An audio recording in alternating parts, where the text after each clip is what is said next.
Cinema విడుదలైంది, వసూళ్లు అదిరిపోతున్నాయి. ఈ సినిమాకి క్యాప్షన్లు కూడా తగిలిచ్చేస్తున్నారంతా. అందంగా ఆహ్లాదకరంగా అంటూ ఆ టైటిల్ కి జస్టిఫికేషన్ ఇచ్చేస్తున్నారు. అంతా బాగానే ఉంది. అయితే ఈ సినిమాని, మీనా సినిమాని పక్కపక్కన పెట్టి చూసిన వాళ్లకు మాత్రం ఆలో కొత్తదనం ఏమీ లేదు. మీనా సినిమాని ఎద్దనపూడి రాసిన నవలని యాజ్ ఇట్ ఈస్ గా దింపేశాడు అని పెదవి విరుస్తున్నారు. త్రివిక్రమ్ ఇప్పుడంటే దర్శకుడు, కానీ అంతకంటే ముందు రచయిత. ఎన్నో సున్నితమైన కథల్ని రాశాడు, రాయగలడు. అలాంటి త్రివిక్రమ్ పోయి ఓ పాత కథని ఎంచుకున్నాడేంటి? నేను పాత సినిమానే మళ్ళీ తీస్తున్నా అని చెప్పకపోవడం ఏంటి? త్రివిక్రమ్కి అప్పుడే కథలకు కొరత వచ్చేసిందా?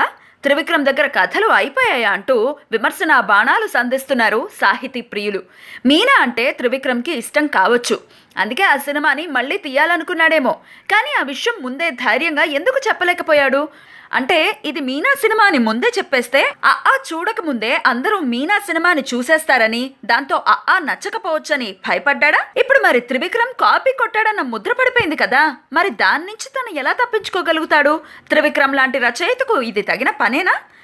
ఇప్పుడు వసూళ్ల మోత మోగించొచ్చు, కానీ త్రివిక్రమ్ ఇమేజ్ని ఓ మెట్టు కిందకు దించింది అనడంలో ఎలాంటి సందేహం లేదు, కాదంటారా?